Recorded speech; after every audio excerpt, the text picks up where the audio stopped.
আচ্ছা, আমি আপনাদের মাঝে একটি সতর্কতামূলক ভিডিও ছাড়লাম। দেখেন, একটি দুর্ঘটনা কিন্তু সারা জীবনের কান্না।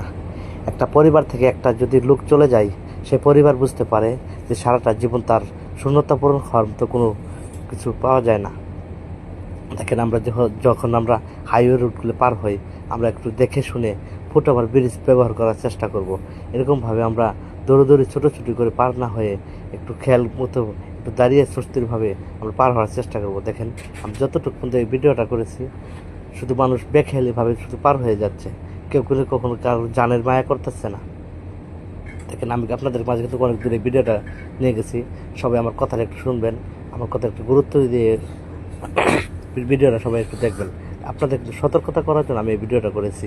কেউ কোন বাজে মাইন্ডে দেবে না। দেখেন, হাইওয়ে রাস্তা মানুষ কীভাবে পার হচ্ছে। এক ধারে দুই ধারে শুধু গাড়ি চলছে, এই গাড়ির ভিতরে মানুষ নিজের জান না চিন্তা করে শুধু পার হয়ে যাচ্ছে। দেখেন, ওই যে দেখেন সামান দিয়ে মানুষ কীভাবে পার হয়ে যাচ্ছে। কেউ কিন্তু ফুটওভার ব্রিজ ব্যবহার করছে না।